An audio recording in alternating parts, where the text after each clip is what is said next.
Welcome, wayward travelers, to the Scarlet Tavern, where stories are told in candlelight and truth is chased like spirits in a bottle. In the popular version of this story, Nazi occultism is all shadows and relics, secret societies, dark rituals, cursed objects, and the idea that the Third Reich was powered by something supernatural. It's cinematic, it's addictive, and it's mostly the wrong lens. Because the real story isn't about magic, it's about myth making. How a modern regime dressed itself in the costume of destiny, built symbols and rituals to feel ancient, and used quote unquote research to make ideology look like fact. That's not spooky folklore, that's a system. And it had consequences measured in lives. In this episode, we're going to trace how these myths formed, how the Nazis and the SS selectively used esoteric ideas and aesthetics, especially under Himmler, and how institutions like Onnerby tried to manufacture proof for a racist worldview. It's that the double N there, the On and Nerby, it throws me off every time. To find a German. It's Ananobe. They just literally just read the German words. It's like there was an SNL skit where black guy was talking to a white guy saying he owes him money, and the white guy paid his black friend to say the N-word for him. So he'd be like, yeah, and the black guy would say it. And it's so funny. So it'd be just like that. We'll also hit the parts that are most often exaggerated. Groups like the Thule Society, famous expeditions, and stories that grew larger after the war than they ever were during it. And we'll talk about how the contradiction at the heart of all of it. The Nazi state didn't love the occult so much as it loved control. And it cracked down on anything that threatened that control. By the time we reach the end, the question won't be, did they believe in the occult? The question will be why this myth still survives, why it keeps resurfacing in pop culture and random D&D podcasts and extremist spaces, and what gets lost when genocide is treated like a supernatural mystery instead of a human-made machine.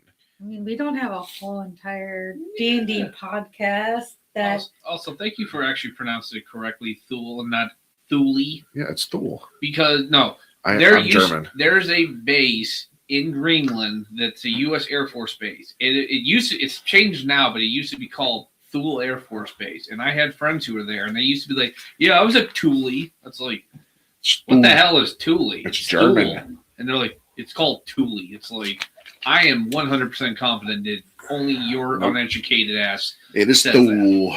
But yeah, so again, we're talking about Nazi occultism. This kind of ties into, well, what this was originally going to be is this was originally going to land, somebody didn't long wind us in the first episode.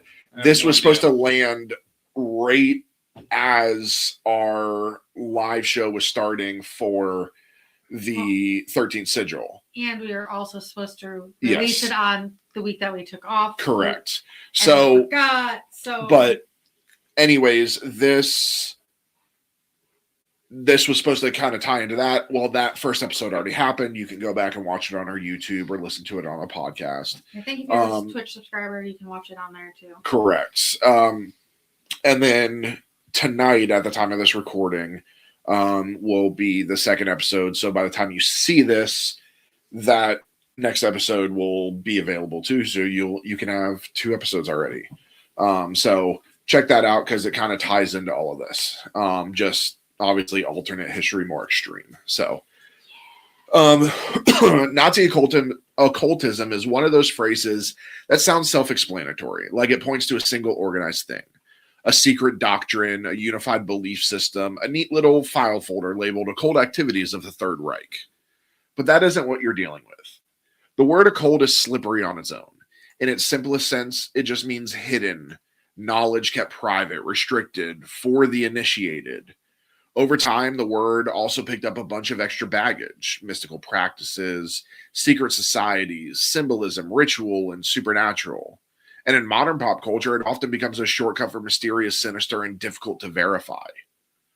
So when people say Nazi occultism, they're often using one phrase that describes several different things at once. Things that overlap sometimes but aren't automatically the same.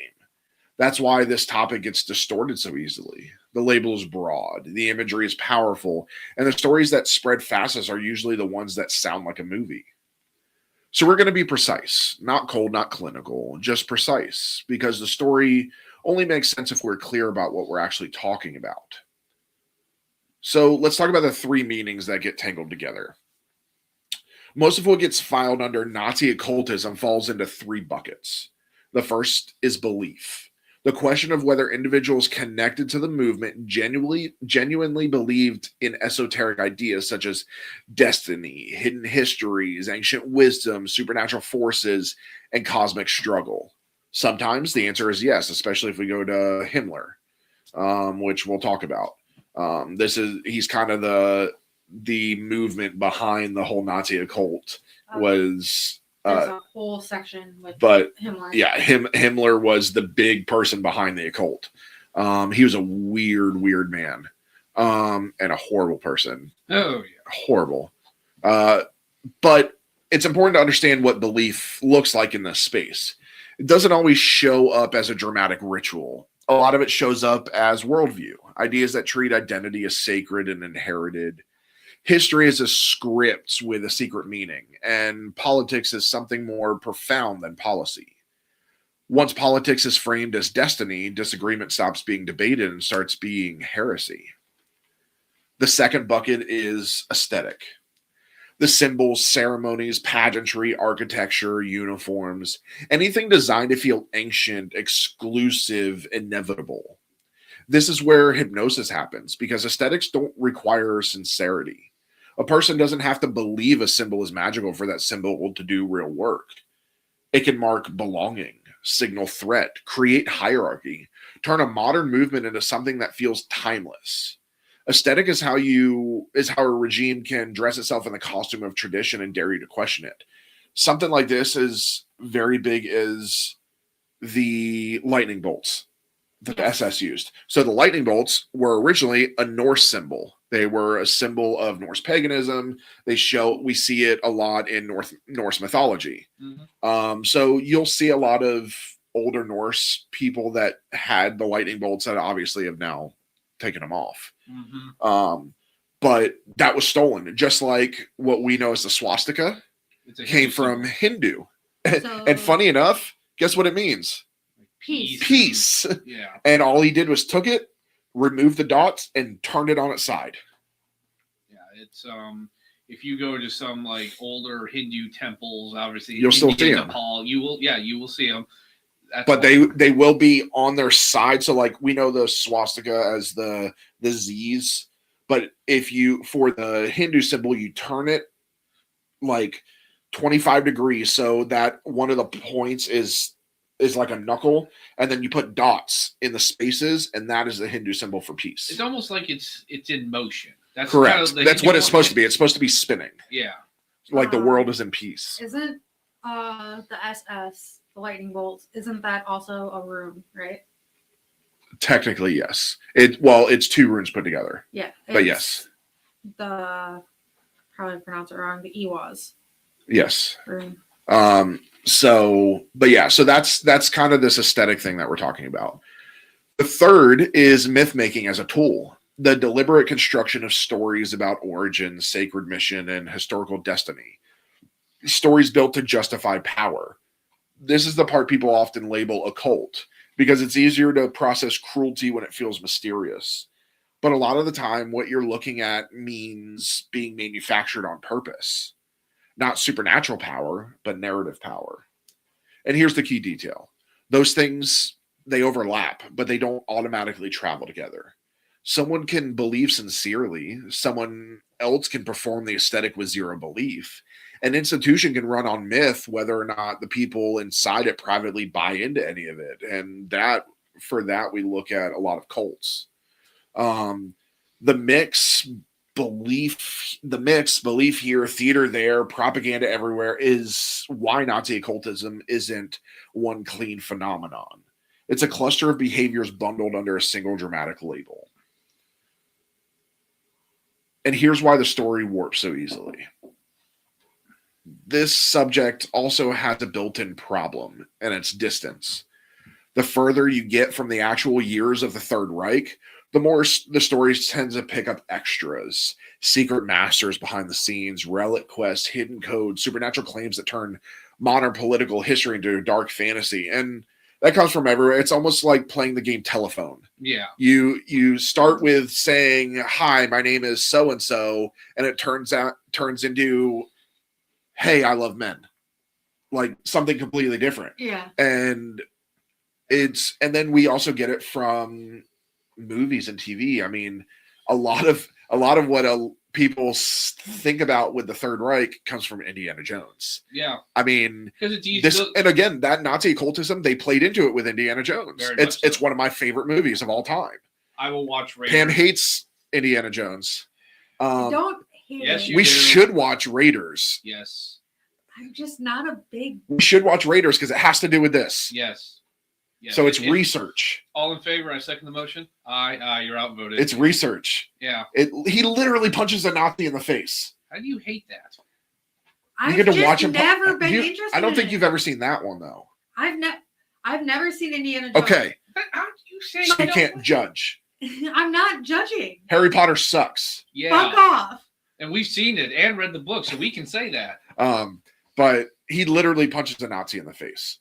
So, but well, he does, and then yeah, then he just kind of watches what happens. But a lot of that's where we're getting this. The further the story goes, obviously that's set in that time. But and that's a bigger problem also with history. It's usually easier just to accept what's been told after a while. Yeah, we found that in not actual official histories.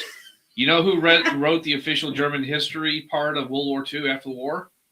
Ex-Nazis. Yeah. The U.S. government just could not be bothered to filter through all the German stuff. They're like, hey, we got all these German officers just sitting in their let them do cells. it so we don't have to translate. That's where a lot of the myths of they threw some of their own stuff in.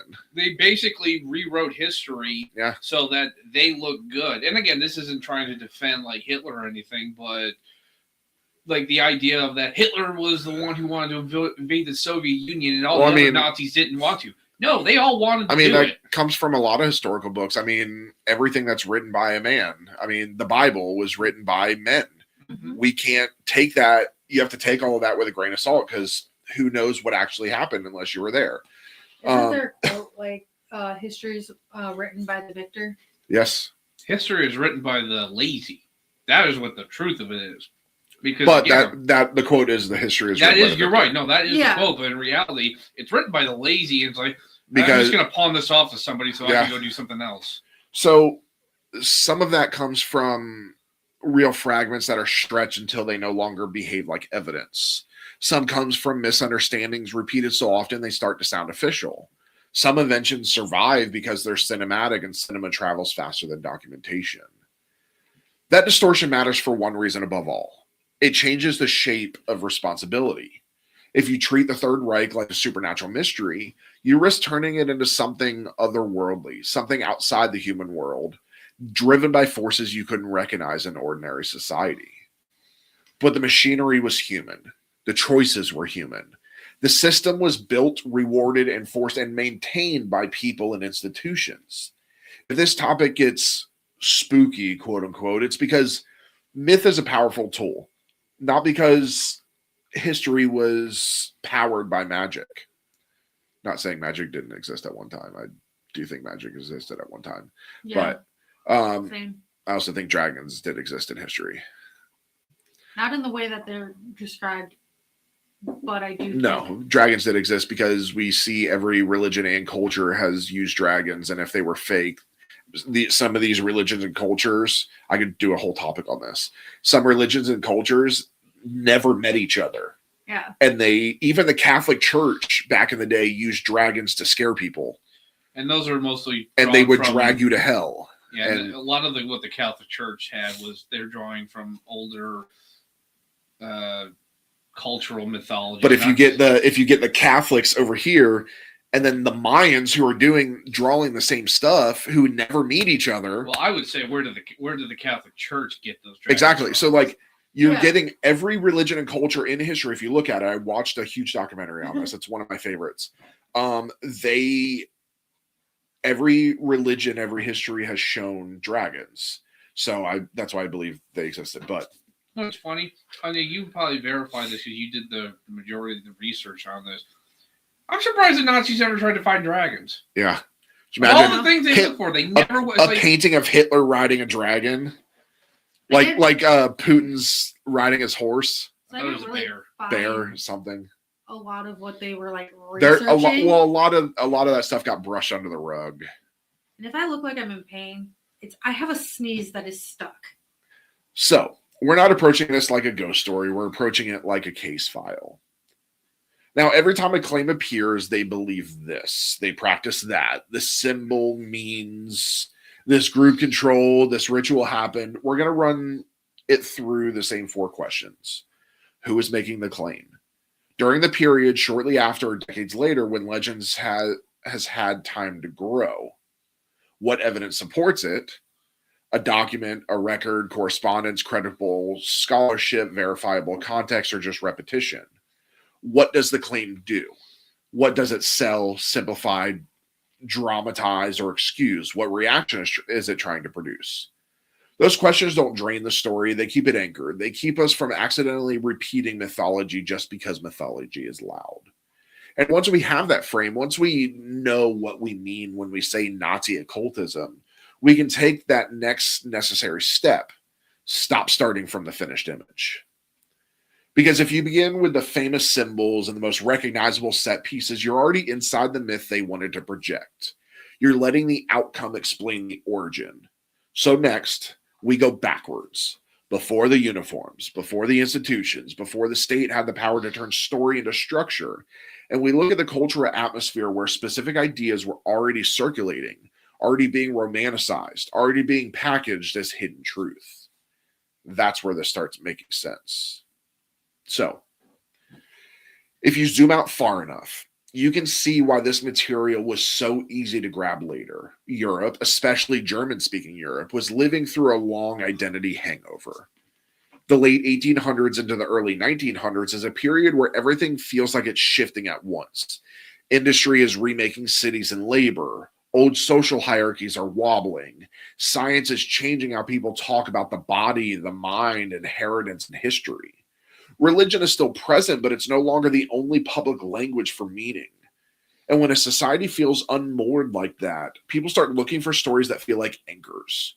Stories that explain who we are, why we're here, and why the world feels like it's getting away from us. And that's the first ingredient in the quote-unquote soup, a hunger for certainty dressed up as destiny. One thing that's easy to miss from a modern standpoint is that the turn of the century occult revival wasn't just spooky parlor entertainment. For many people, it was a response to modernity. It's such a weird word. It was a response to things becoming modern. It's a weird word. You would feel like it would be modernity. Yeah. Modernity. See? A way to say, if the old structures are cracking, then there must be something deeper underneath them, something older than politics, older than economics, older than the chaos. That's why quote-unquote hidden knowledge becomes so attractive. It promises order. It promises the world isn't random. It promises there's a secret architecture behind history. And if you can learn it, if you can be among the initiated, you can stop feeling powerless. And once you have that mindset, it's a short step from hidden knowledge to chosen people. At the same time, you've got another force running hot, romantic nationalism. Across Europe, nationalism isn't just, we have a shared language and borders. It becomes a story about blood, land, and inheritance, about ancient people with an ancient mission. Folk songs, myths, medieval epics, and traditional customs aren't treated as interesting cultural artifacts. They became proof, evidence that a group is timeless, special, and entitled to exist in a particular way.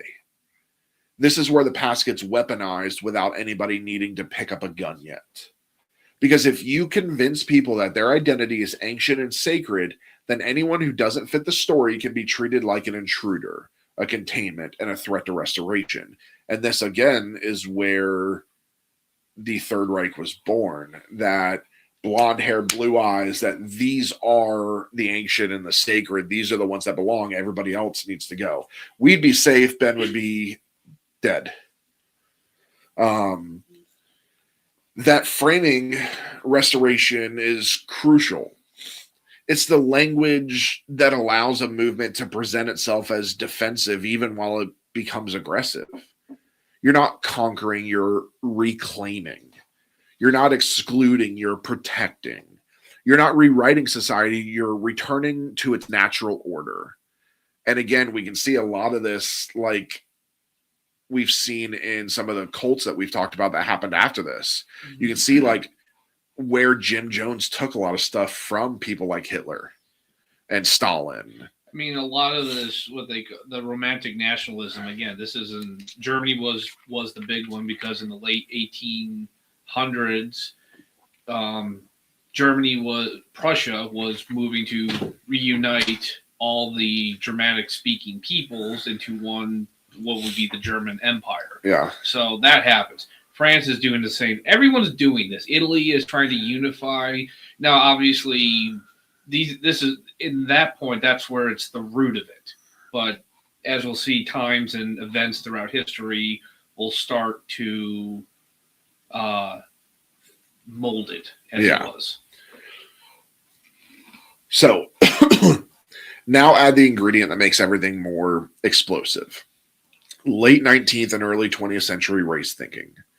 This is the era where pseudoscientific and ideological frameworks about race spread through popular culture and academic spaces in a way that feels shockingly normalized in hindsight. People measure skulls, categorize bodies, assign intelligence and morality to anatomy, and talk about inheritance as if it were fate. Eugenics, which we know where that ends up. Yep. That ends up turning into a cult. Eugenics, language about fitness, degeneration, purity, and breeding, slides into public debate and policy conversations in multiple countries. And again, eugenics, if you want to hear about that, go to our last season and you can hear all about that, because there was a cult that was created off of eugenics, which was... I don't think I was part of that one. Yes, you were. Which one? I forget. Who wrote a book about eugenics? Our favorites. We haven't done that one yet. Scientology? Our favorite author. Oh, L. Ron Hubbard. No, L. Ron Hubbard. We didn't do that last we did we did Scientology. So two seasons ago. Yeah. Season 1 we did Scientology. We're redoing it. But yeah. L. Ron Hubbard wrote a book about eugenics. That's eugenics. What we're talking about here is the start of Scientology. He created it based off eugenics. And you'll see when you are doing your research, he wrote his first book about Scientology based off eugenics and how it's an actual science. And eugenics is a pseudoscience. Yes. He believed that it was a real science, and that's where we get that. So if you look at Scientology, where does it trace itself back to? Nazi occultism. Yeah, I mean, unfortunately, a lot of some very prominent Americans throughout history have been proponents of eugenics in some form or another. And here's what matters for this episode. These ideas don't just claim difference. They claim hierarchy, and they present that hierarchy not as opinion, but as nature, like a law of physics. Once hierarchy is framed as natural law, it becomes easy to treat violence as correction. Exclusion becomes health. Oppression becomes order. You don't have to call it magic for it to function like a spell. It transforms cruelty into righteousness. So now you've got mythic nationalism and race thinking in the same room feeding each other. This should never have gone together. No. Esoteric systems that merge myth, race, and destiny is where you start seeing a specific flavor that later gets name dropped as occult roots. In German and Australian Milieu, certain writers and circles began fusing romantic nationalism with esoteric frameworks, mixing mysticism and ancient history storytelling, symbolic systems, and racial ideology into a worldview that felt both spiritual and scientific. It's not mainstream religion, but it borrows religious structure, initiation, revelation, sacred history, chosen identity, and cosmic struggle. And the point isn't that everyone in society believed these things. The fact is that these ideas circulated in print culture and club culture, pamphlets, small presses, lecture circuits, associations, and salons. They became part of a broader atmosphere in which hidden truth and ancient destiny weren't fringe concepts anymore. They were available on the shelf, ready to be picked up and repurposed. And we see that a lot. Again, we're going to relate a lot of this to cults, because a lot of it, I mean, that's where the term cult comes from, is occult. Yeah. Not a cult, occult, OCCULT, but that's where that term cult comes from. And we see, like, when cults are happening, the pamphlets, the books, again, Ron Hubbard, eugenics, and all of this stuff, they're so widespread that even if you just glint at it, you just take a passing, you're going to remember it. And then you get to that part in your life where you're down in the dumps and I don't know what to do, I'm weak, blah, blah, blah. They swoop in, say, here you go. Join us. We're going to make this world a better place. And I mean, even the flavoring of this kind of changes again at times. At this point, when it's happening late 19th, early 20th, Germany is the most premier empire in Europe. They are the militarily, they are the strongest on the land. Britain is obviously ruled Britannia. They rule the seas. But Germany, it was often considered that nobody beats Germany in a land war. They have the discipline and everything, and this is where a lot of these clubs and stuff about we're superior because we basically own Europe. We have the bigger stick. Pretty much. Yeah. And that's where the flavoring is. This kind of is like, we are destined to be the premier ones because look at us. We are already controlling Europe. Yep. So this is also where symbols begin to matter differently. Runes, pseudo-ancient emblems, and invented heraldry function as shortcuts. You don't have to explain your ideology if your symbol already signals who you think belongs, who you think rules, and who you believe threatens the story. A symbol can become an entire argument in a single image.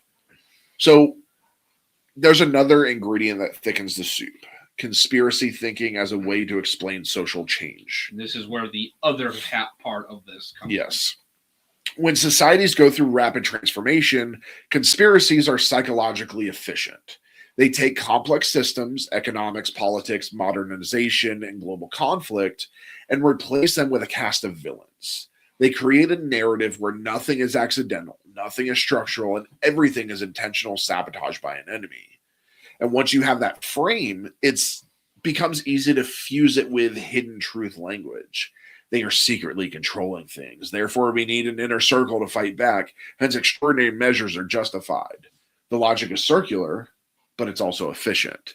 And again, I mean, even if we think about America back in time, well, the Templars control everything. That was always the thing. The Templars are the Freemasons. They control everything. They control the government. So we need to create the 3%ers who stand up against tyranny and are the last line of defense against a tyrannical government. And then that goes, oh, well, we have these guys, so now we need to become more powerful. And then it's this constant cycle until civil war happens. Best example from American point of view with this, the Ku Klux Klan. Yeah. The Ku Klux Klan was literally formed in the aftermath. Well, technically it has two births. The one that immediately following the Civil War, where they attacked free blacks and Union soldiers and everything. They were pretty much crushed. Thank you, President Grant, for doing that. You actually treated them as they should have been. But then there was, in the early 20th century, there was a revival of them, which is actually bigger, and we're still dealing with the remnants of that one. Big in especially Georgia, Mississippi. But if you look at their core beliefs, a lot of that is this conspiracy. Oh, the United States is controlled by the Masons. This, and that. And then on top of that, then because the KKK exists, then who comes out of the woodworks and creates the Black Panthers? And to then be the counter to the KKK, and then the KKK now needs to become bigger. And we could next season we'll probably do something on the KKK and the Black Panthers, just because it is a big part of American history. It is, and it's a shitty part of American history. But essentially, the KKK is almost, obviously they're not a cult as in the sense of like a religion, but in this case, they're almost very much like this esoteric thing of like, oh, we are and they use religion and all that, the bastions of this, and unfortunately they still exist. We should hang them all. I agree. Yep. So then World War I broke out, and whatever instability was already present was supercharged. Mass death, trauma on a scale that breaks people's sense of meaning, empires collapsing, revolutions, economic chaos, political violence in the streets, humiliation narratives, a desperate need to explain why life feels like it has fallen apart and who to blame. In that environment, mythic explanations became emotionally appealing because they offer something normal politics can't. A sense that suffering has a purpose and that the future can be fixed by purging the right enemies and restoring the right past. So, by the early 1920s, you have an atmosphere where multiple currents overlap. Nationalism treated like a sacred identity, race framed as destiny and hierarchy, hidden truth marketed as certainty, and conspiracies used to simplify chaos, and a population primed by trauma, loss, and humiliation narratives. That's the soup. Not one single moment, not one single doctrine, but a stew of ideas and anxieties that made certain stories feel satisfying even when they were poisonous. And once you understand that, you can see why the next step in this history isn't a sudden leap into mystery. It's the moment these currents begin clustering into specific circles. Places where mythology, politics, and identity stop being talk and start becoming organization. And that's where we're going next. If there's one name that shows up in Nazi occults lore like a drumbeat, it's the Thule Society. You should have never. You should have never told me that. It's all your fault. It is all your fault. So, yes, all of this stuff that happened is all your fault. Wow. Okay. No, the Tool Society or the Thule Society. Tool. That's what Thule. Tool. Thule. There's only. It gets treated like the secret first chapter. Like, you can't understand anything that follows unless you start in a candlelit room in Munich where shadowy men trade symbols and whisper about destiny, which, fun fact, this is where I got the group that you guys are going against from. Oh, the Obsidian Sun is modeled after the I will Society. say this about these Nazi groups. They had some pretty cool names, despite being murderous bastards. I thought Obsidian Sun was pretty cool. It is actually really good. Awesome. They are modeled after the Thule Society, and you'll see it as we get deeper into the lore and stuff like that. That you'll see a lot, especially you'll see a lot of the Thule Society in them. So it's a compelling image, but it's also the beginning of a problem, because Thule sits right at the intersection of two forces that love each other: a real documented political circle, and a myth so tidy it keeps getting retold until it feels like fact. And the trick with Thule is that if you only tell the myth, you end up with a story where Nazism looks like a mysterious inner order created it. But if you follow the paper trail, you get something more historically honest. A snapshot of how ideology, networking, and post-war chaos can fuse into a recruitment engine. And that matters because even when the occult is exaggerated, the mechanism is real. So let's talk about the name of Thule. Even the name is a clue to what Thule is doing. Thule wasn't chosen at random. It's an ancient geographical idea that has turned into a mythic one. The farthest north, the edge of the known world, a place imagined as pure, ancestral, and unreachable. It's a name that implies origin, an imagined homeland, a lost before, a point of reference that doesn't need to be proven because it's not really a place, it's a feeling. That's why it works so well for a nationalist circle in the aftermath of World War I. A world collapses, and suddenly people don't just want policy, they want restoration, identity, a story that feels older than the crisis, A name like Thule gives you that in a single word. It offers the promise of return. So right away, you can see why storytellers later love it. But Thule's mythologizing isn't the same as occult mastery. It's branding. It's identity packaging. It's a signal to the kind of person who wants to join something chosen. I mean, and again, the early 20th century, I would say even the late 19th, ton of pseudo-philosophers were coming out with this idea of these long-lost homelands for just about everything. You had Hyboria, you had Mu, that's MU, all kinds of stuff.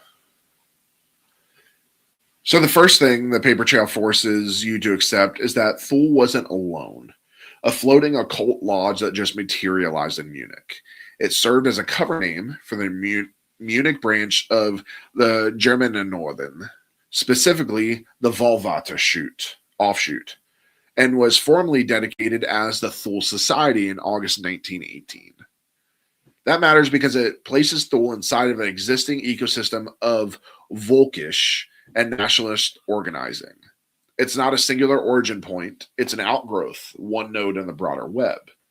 And it also explains why Thule looks the way it seems. It combines exclusive ideology and social structure. You could call it a society, a club, but what it really functioned was a meeting point, a place where people with similar obsessions and resentments could gather, recognize each other, recruit, and coordinate. It's not supernatural. It's how radicalization networks work. So, to understand how Thule becomes so influential in storytelling, you must understand what Munich is like at this moment. It's post-war. It's chaotic. It's politically volatile. It's a city where street-level politics and paramilitary violence blur together, where fear of revolution sits alongside humiliation narratives and scapegoating. Scapegoating. You okay? Yes. I had a stroke. Clearly. No. Do I smell burnt popcorn? I mean, your nose isn't stuffed up right now. Very much so. In that environment, secret society language does something psychologically compelling. It makes the world feel legible. It gives you a cast of enemies. It gives you a sense of belonging. It tells you that chaos isn't chaos. Chaos is sabotage.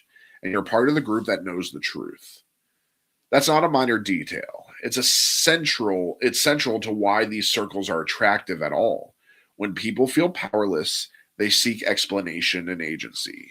Where the initiated gives you both. Now, Rudolf von Sebottendorf is unavoidable in early Thule, an organizer who helped build the group's momentum and recruitment. But he's also a caution sign, because he's part of why the Thule story gets so warped later.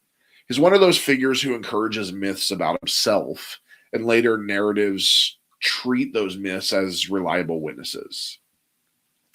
This is where the Thule becomes a lesson in source handling. Early organizers and later writers often have incentives to exaggerate importance, either to claim influence, sell a narrative, or craft a dramatic origin story. So the paper trail matters because it forces you to distinguish between this person says they were central and the evidence supports centrality. Thule doesn't require Sebottendorf to be a mastermind to matter. It matters because it's a node in a radicalizing ecosystem. The myth wants a puppet master, and history usually gives you networks. So if you strip away the mystical fog, Thule's impact comes down to resources and access. One of the most concrete connections is its relationship to early right-wing political organizing in Munich and the sponsorship linked to the German Workers' Party, or DAP, formed in January 1919 by Anton Drexler and Karl Harrer. A party that becomes the predecessor to what Hitler later reshapes into the NSDAP, or the National Socialist German Workers' Party, which was very crucial to the SS and a lot of members of the NSDAP join the SS. A lot, if not all of them. So this doesn't mean Thule created Hitler. It means Thule existed in the same ferment that produced the early movement and helped provide connective tissue. People meeting people, circles overlapping, resources flowing to groups that felt ideologically aligned. And then there's media, which is where the paper trail becomes undeniable. Thule acquired the Münchener Beobachter in 1918, which later became the Volkischer Beobachter, and the paper was sold to the Nazis in 1920. Now, this is the Socialist Network paper. Yeah. This was their New York Times. Yeah. In Munich. So this was, by Thule owning this, it was huge. I mean, they can make Thule out to be the greatest thing ever made and put in as much propaganda as they wanted, which is what they did. And again, the paper was sold to the Nazis in 1920. So that's not an occult detail, it's an infrastructure detail, but infrastructure is how ideology scales. A newspaper gives a movement something it desperately needs: repetition, legitimacy, and a platform that makes fringe ideas feel like public truth. It creates a shared language. It teaches people what to fear, who to blame, and what belongs. It doesn't have to be mystical to be powerful. It just must be consistent. And if you want to understand how a small circle becomes historically relevant, you should always look for the megaphone. No Thule story is complete, at least in popular retellings, without the claim that Hitler was a member, an initiate, or a direct participant in Thule meetings. It's the perfect narrative hinge. The moves feel scripted. It gives you a neat origin scene in which the villain steps into the lodge and emerges as destiny incarnate. But serious scholarship repeatedly notes the lack of evidence for Hitler being an actual Thule member or attending meetings, and historians have pointed out how quickly these claims rely on repetition rather than documentation. And again, we have no historical evidence that he was a member of the Thule Society. Nope. It was all hearsay. For all intents and purposes, like Kate said, all these circles overlap with one another.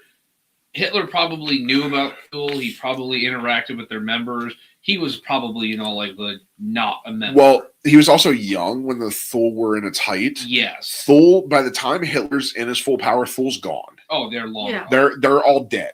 Or they've disbanded and left. And joined other groups that would eventually like the NSDAP stuff, NSDAP. They've all kind of done that. So when Hitler comes to power, there's no need for the Thule. Yeah. Granted, most of them followed him. Oh, of course. I mean, at this point, because he's what they want. Actually, believe it or not, at this point in time, Hitler is more akin to a Marxist in a political ideology than he is what would eventually be the National Socialist Party. Next season, when we do some history stuff, we'll probably do Marxism because it's a very interesting belief system. Put that in our... Man, why dumbasses keep following it? Yes. So, because there's a lot of Marxism in our history. Yeah. Even to this day. Unfortunately. So, that's right. This is where the myth versus paper trail framing pays off. The myth wants a direct line. Thule to Hitler, Hitler to the Reich. The record suggests something messier. Thule is part of the environment that incubated early far-right politics in Munich, overlapping with circles that later feed into the party, but not a secret lodge that personally initiates Hitler. They didn't come in here and pin the SS on his lapel and go tap him on the butt and say, "You go get him, Tiger." Yeah. They were gone. And that matters because the myth isn't harmless. It changes how people imagine history. It makes it feel like the real story is always hidden in a secret room rather than visible in politics, propaganda, and organization. Another typical move is the membership list reveal, which I will say we're seeing in our modern times right now. A certain membership list that is being revealed that very much mimics this Thule list. So you'll see Thule described as if it were packed wall to wall with future Nazi leadership, like a casting call for evil. Lists circulate, names pile up. The impression becomes everyone who matters was there. Again, very much like our modern society right now. Yeah. On a certain island.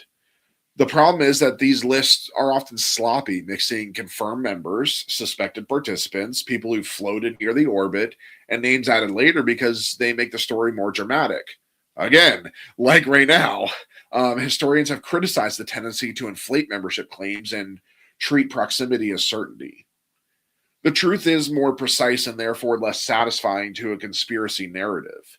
Thule overlaps with earlier circles and serves as a gathering place for specific figures, but is not a master roster of an entire future regime.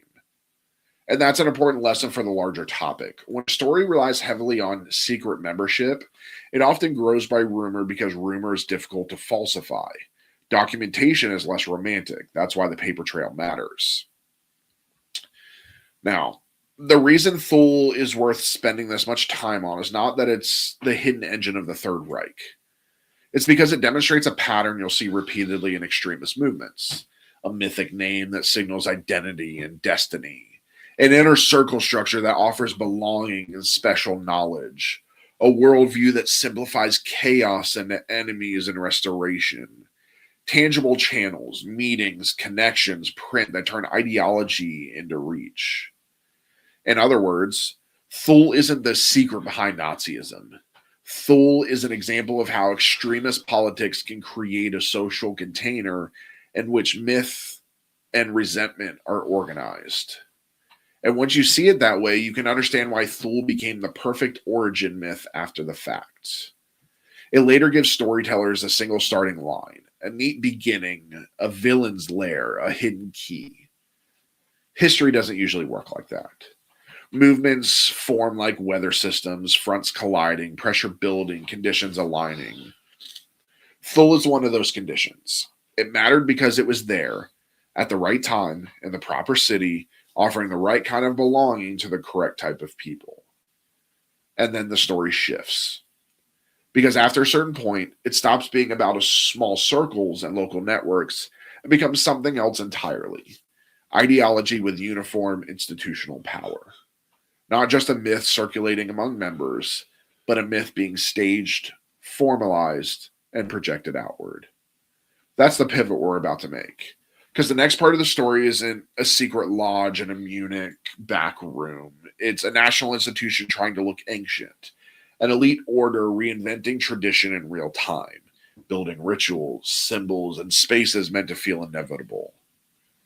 And that's where we go next. I mean, realistically, I can see why the Thule Society, as an aesthetic, really survived and will probably continue to survive. I mean, it even harkens back to like Victorian England stories about those, secret societies in London who meet to do these weird, freaky deaky cult-like practices and everything. It's very Lovecraftian, and it's also, and again, you add in the not that some members of the Thule Society, after maybe 2 or 3 other organizations later, end up in the Nazi party. It's like, oh my god, the Nazis were this weird mystical cult, blah blah blah. And it's like, that's really not true, but I see the appeal for it. Yeah, because keep in mind, a lot of the Thule members went again to the NSDAP, and then from there, then they joined the Reich. Also, I found out something just now about the Rudolph, the man who actually was the one who helped push the Thule out into the forefront. He ended up actually leaking the names of several of the Allied. No, so I already knew this, but briefly after the First World War, Bavaria actually was able to break away from Germany and started its own communist country, essentially. And, so much better off. Yeah.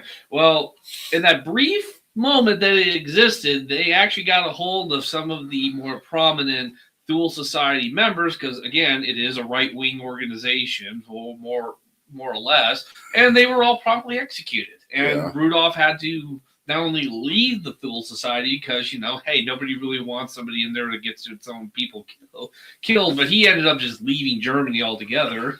And eventually, during World War II, he became a double agent for the Allies. But he was equally useless to both sides. Yeah. And nobody really knows why he was hired. He just was like, hey, he's just some kooky German who wants to talk about occult stuff. I guess we can keep paying him. So, there's a moment in the story where the scale changes. Up to now, you can picture ideas moving through rooms, clubs, circles, connections, people finding each other and swapping stories about identity and destiny. But once Heinrich Himmler's SS takes center stage, it stops being a question of who's talking to whom in Munich and becomes something else entirely. A state-backed institution building a culture on purpose. Not a culture that grew naturally over centuries, a culture that was designed, assembled out of selected myths, curated symbols, staged ceremonies, and an obsessive need to look older than it was. Himmler wasn't trying to create a normal political organization. He wanted the SS to feel like an order, exclusive, disciplined, initiated, set apart from ordinary life and ordinary morality. And once you understand that goal, the SS starts to look less like a cult Nazi doing occult things and more like something colder and more intentional, invented tradition as a tool of power. Goddamn chicken farmer. Himmler's, Himmler he was a chicken farmer. He ran a failed chicken farmer. Yeah. I don't know how. I genuinely don't know how you can be a failed chicken farmer. Everyone likes chicken. Everyone likes eggs. I don't really understand. Well, apparently he wasn't good with cock. So, I should have waited until she was drinking. It's honestly empty. I thought I had a little bit left. So, Himmler's vision leaned heavily on the language of purity, loyalty, and selection. Who belongs, who doesn't, who is worthy, who is chosen. The SS wasn't meant to be merely a branch of government. It was meant to be a self-contained elite culture that could reproduce itself, socially, ideologically, and symbolically. That's where the order mentality became useful. Orders have insiders and outsiders. They have initiation, hierarchy, oaths, and a sense of sacred mission. They don't just recruit workers. They recruit believers, or at least people willing to behave like believers. And once you've built an inner culture that treats itself as set apart, you've created an environment where extreme actions can be reframed as duty, not cruelty. This is why the SS cared so much about its own feel. If you make a man feel like he's part of something ancient and destined, you don't have to convince him the world is complicated. You hand him a simple story. You are the instrument of restoration. Ritual isn't always about the supernatural. Often it's about authority. Ritual turns ideas into behavior, repeatable, communal, emotionally sticky behavior. It creates a rhythm. Who speaks, who stands where, what is honored, what is shamed, what is celebrated, what is mourned. It makes belonging feel embodied. It gives people a sense that their role is not just a job, but an identity. For Himmler's SS, this mattered because politics alone is unstable. Political programs can be argued with. They can lose elections. They can be exposed. But if you wrap the program in ceremony and symbols, if you make it feel like tradition, then dissent starts to look like betrayal. And that's what invented tradition does. It pretends that the movement is not a modern construction, but the continuation of something older, something that exists outside of regular accountability. It gives the SS a costume of inevitability. The SS was intensely visual and understood something simple. A symbol is faster than speech. Symbols create instant recognition. They separate us from them. They establish hierarchy without explanation. They allow membership to be performed in public and reinforced in private. They also create an atmosphere, a sense that the group is not just a collection of individuals, but a single body. And that's why the SS treated its imagery more like more than decoration. It wasn't a random ornament. It was identity engineering. The point wasn't whether a symbol had mystical power. The point was whether it could produce loyalty, cohesion, intimidation, and obedience. Whether it could make an ideology feel like a natural law. That's the difference between a group that merely believes in myths and a group that deploys them. If you want people to feel like they've stepped into an order, you don't meet in a plain office building. This is where Himmler's crazy notions came in. Yeah. You choose a space that does the emotional work for you. You know, stone, history, echoes, narrow corridors, a sense of permanence, a place that feels like it existed before you arrived and will exist after you're gone. That kind of setting makes the present feel connected to the past, whether or not that connection is real. Which brings us to Wewelsburg, which you guys will be visiting. I wrote it in that you guys. Oh, I thought you meant like we're going to the actual visit. No. I'm like, oh. In the campaign, at some point, you will go to Wewelsburg to go see this, because at this point where you guys are in, it's abandoned, and so Wow. Wewelsburg. Abandoned. It is. I mean, the SS kind of just dropped it and left. It's still standing. I didn't realize this was actually so close to where I was actually stationed. Yeah. I not visit this. It's still standing, and you can take a tour of it now. Wewelsburg wasn't just a castle the SS used. It was a deliberate piece of myth-making. Himmler fixated on it as a symbolic center point, an architectural anchor for the SS's self-image. Castles aren't neutral spaces in the European imagination. They carry the weight of knights, order, lineage, conquest, and sacred duty. They make power look ancestral. They make ideology feel like an inheritance. And that's what Wewelsburg offered, a physical environment where the SS could perform itself as something timeless. Always fascinated me that Himmler himself was very much anti-Christian, very much so, especially anti-Catholic. Most of the Nazi Party. Yeah. Yeah. One of their biggest symbols that they had were the Teutonic Knights. Yeah, which are a Catholic fighting order of knights from the crusading part. Yes, they were all exclusive German knights who were. But they were German Christians. Catholics, but they were on the same par as the Knights Templar, another group that the Nazis were linked to the Freemasons, so therefore they are horrible. It's like you do realize the people that you're championing were like the cousins of those people. Yeah, I guess this is where the facts are very inconvenient to the mythology that Himmler and them tried to create. But what's important here is not a single dramatic rumor attached to the castle. It's a broader function. Wewelsburg as a script, a place designed to tell a story the moment you walk in, about hierarchy, tradition, and permanence. When a movement chooses a site like that and reshapes it, it's not just renovating stone, it's renovating the meaning. The castle becomes a kind of propaganda you can stand inside. And this is where the aesthetic stops being merely aesthetic. Because building a stage like that, maintaining it, reshaping it, and making it serve the ideology has a cost. And that cost wasn't paid by the people who posed for photographs or held ceremonies. Renovation and construction tied to SS projects relied on coercion and brutality. Behind the curated grandeur is a reality of forced labor, imprisonment, and death.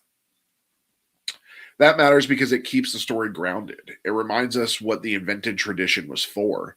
Not art, not pageantry for its own sake. Power, control, violence made to feel justified. The castle is not the mystery, it's the message. If you strip Wewelsburg down to its function, it becomes a perfect example of the SS project as a whole. Take a mythic past, select the pieces you want, stage them as tradition, and use the resulting identity to harden the institution from within. This is how you make a modern organization behave like a sacred order.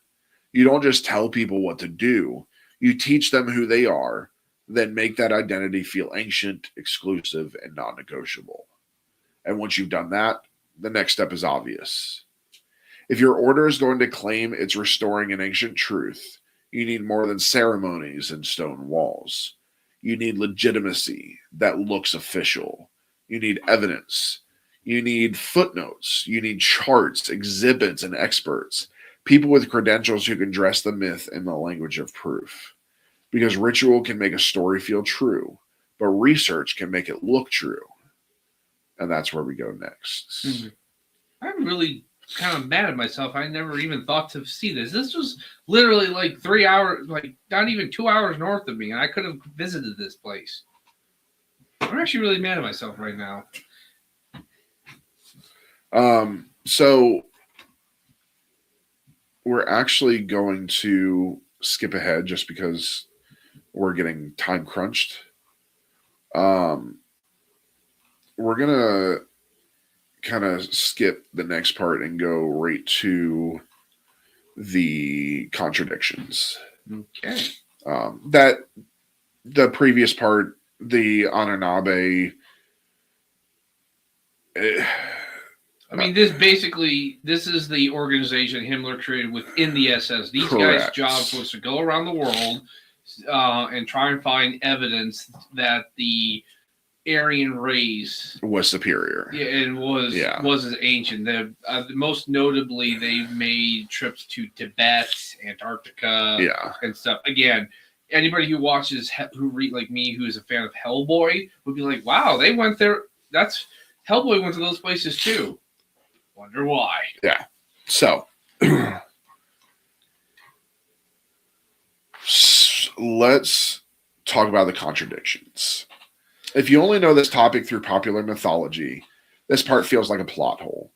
Because a legend says the Reich was steeped in the occult, obsessed with hidden forces and secret knowledge, and then you hit the record and realize the state also banned, harassed, regulated, and arrested all kinds of people associated with occult practice. So which is it? The answer is both. Both can be true, because the Third Reich wasn't a spiritual movement, it was a regime. And regimes don't treat ideas as true or false first. They treat them as helpful, embarrassing, destabilizing, or controllable. What looks like a contradiction from the outside often appears to be policy from the inside. So when the state meets the occult, it asks one question first. Not, is it real? Not, is it meaningful? Not even, do we believe it? The real question is, who gets to control it? Because occultism, primarily the commercial, public-facing kind, creates problems that authoritarian systems hate. It produces unofficial experts. It spreads predictions. It gives anxious people alternative sources of certainty. It creates networks that the state doesn't fully oversee. And worst of all, it can generate narratives the regime can edit. That doesn't mean the state never tolerated esoteric practices. It means tolerance was conditional and could disappear the moment the practice started behaving like a competition. When the legend becomes fact, print the legend. Yep. So, one reason this gets confusing is that the regime's relationship with astrology, divination, and related practices wasn't steady from the beginning. Scholarship on the period notes that despite legal restrictions, the security police did relatively little to police astrologers before Rudolf Hess's flight in May 1941, and that arrests and interrogations intensified afterwards. That detail matters because it tells you something important. Early on, the system could afford inconsistency. It could ignore certain things or let them exist at the edges or selectively intervene when convenient. But the longer the regime lasted, and especially once war pressure made morale and messaging more fragile, the cost of uncontrolled prediction rose significantly.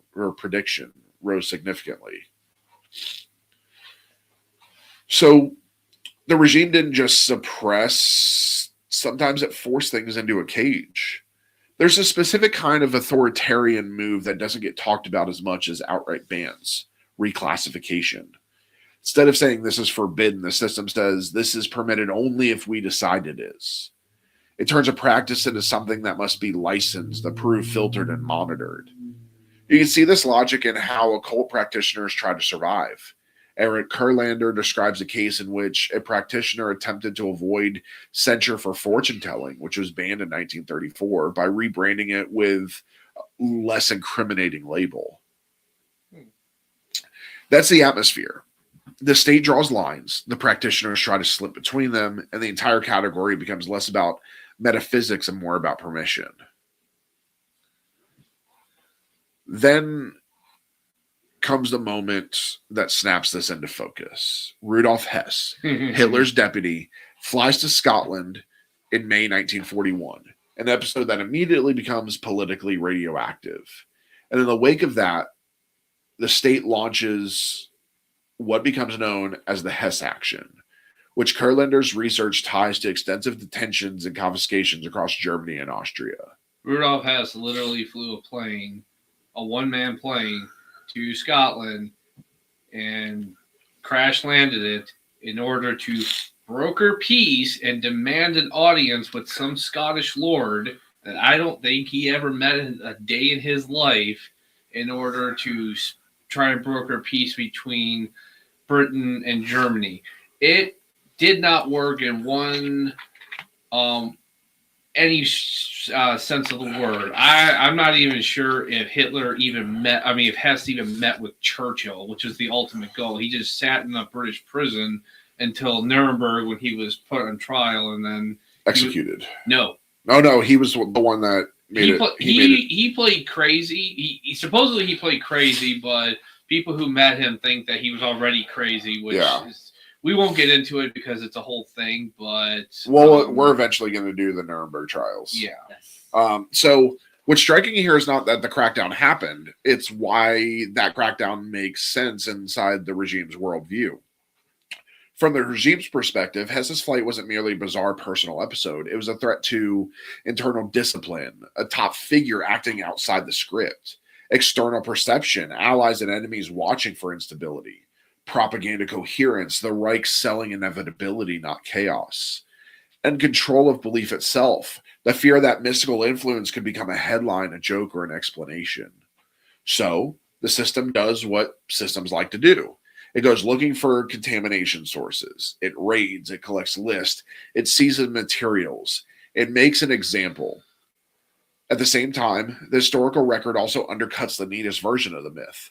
The idea that the Reich was either fully occult or fully anti-occult. Reviews of Kurlander's work note that many of those arrested after the Hess flight were later released, sometimes within weeks, though short-term imprisonment and brutal treatment still functioned as deterrents.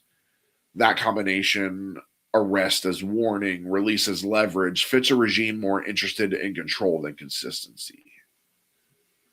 And the state didn't reserve this suspicion only for astrologers or clairvoyants. It also targeted organizations whose defining feature was secrecy, groups that maintain private rituals, private membership, and private language. Freemasons are a clear example. Holocaust Memorial Museum resources describe how Nazi propaganda linked Jews and Freemasons, pushing a Jewish Masonic conspiracy narrative and persecuting Freemasons under the regime. Whether or not Freemasonry is a cult in the supernatural sense isn't the point. In the regime's logic, private networks that weren't state-controlled could be framed as enemies, primarily when the state already depended on conspiracy narrative as a political tool. So what looks like a scattershot war on the occult can be read as something more systematic, a war on unauthorized meaning, unauthorized community, and unauthorized prediction. Once you see the pattern, the contradiction stops becoming confusing. If a practice made the regime look modern, disciplined, inevitable, it could be tolerated or repurposed.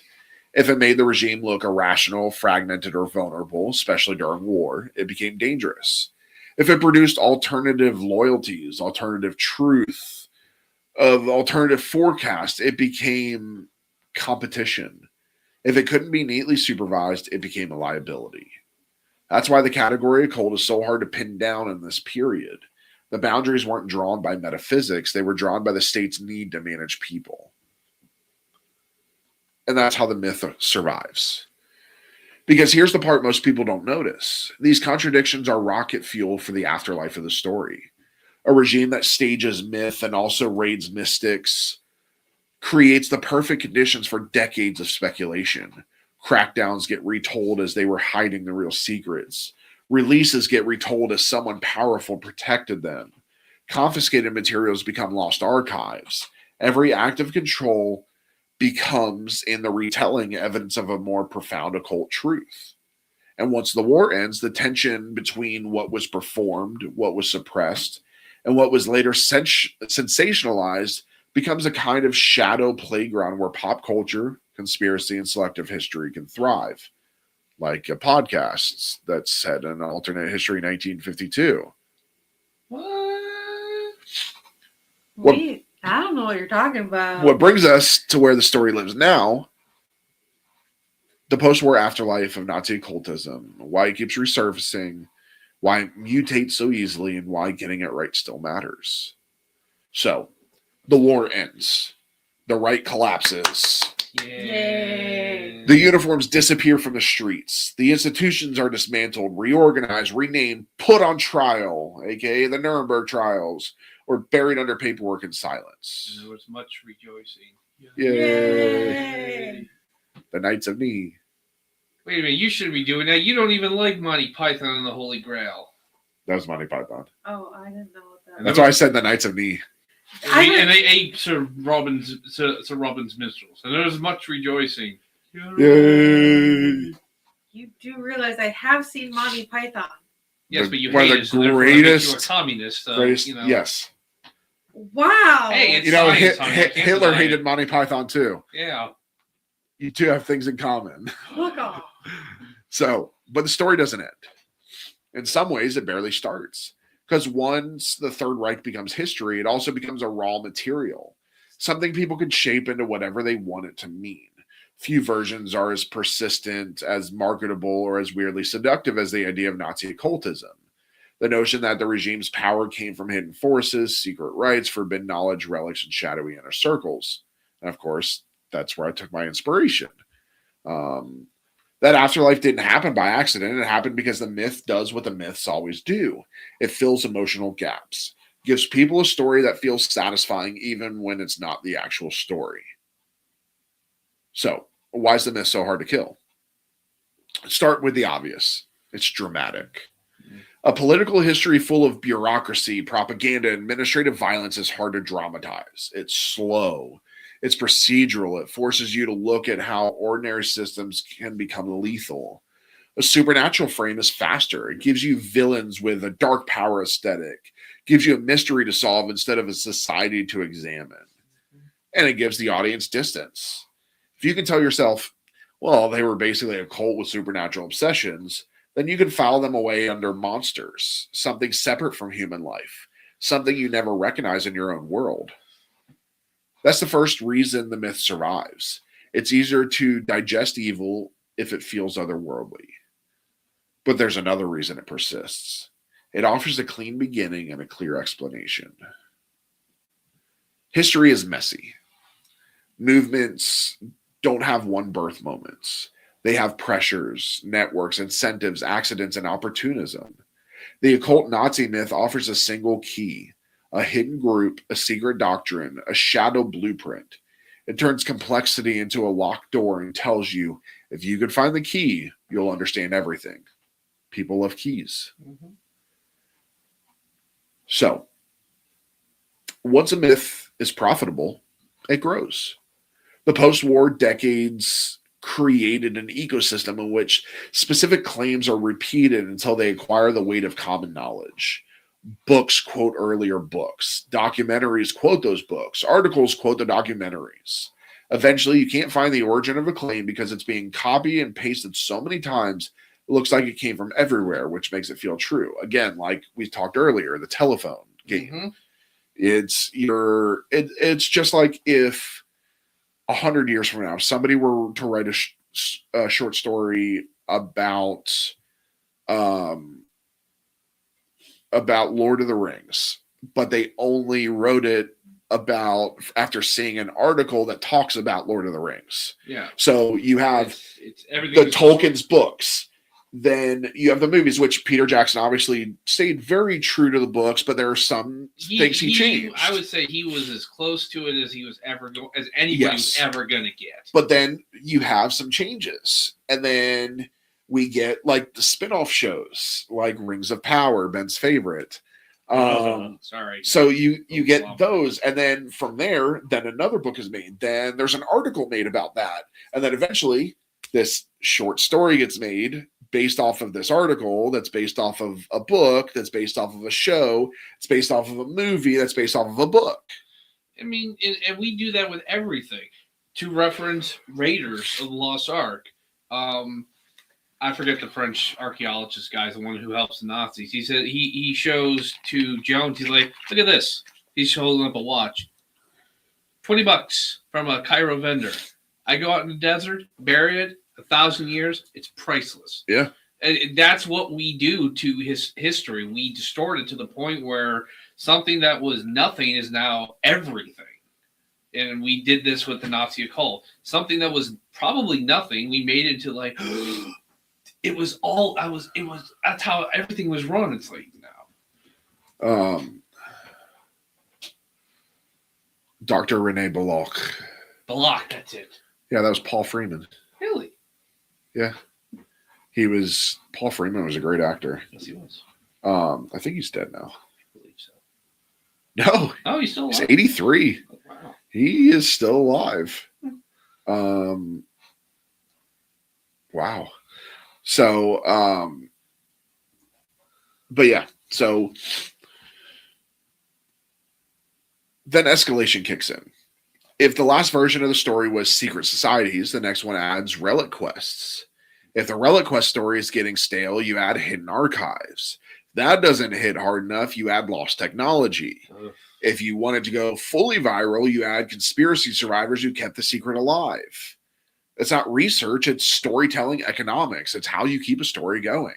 Like the Die Glocke, the bell, which is a more akin to Nazi UFO mythology. But yeah, that's one document that was found in the Czech Republic. And next thing you know, apparently the Nazis have a moon base and spaceships. And because the subject already has real symbols, real secrecy, and real institutional theater in its history, it becomes the perfect seedbed for embellishment. The myth doesn't need to invent everything from scratch. It can wrap itself around real fragments, then inflate them until they become unrecognizable. So, the danger of turning perpetrators into a fantasy. This is where the so what becomes impossible to ignore. The occult myth can accidentally do a kind of laundering. It turns perpetrators into cinematic villains rather than human beings operating within a human system. It makes atrocity feel like the product of dark charisma or supernatural obsession rather than the product of policies, incentives, social conformity, bureaucratic normalization, and deliberate choices. And that shift matters because it changes what people learn from history. If evil is supernatural, then your defense against it is faith, luck, or heroic intervention.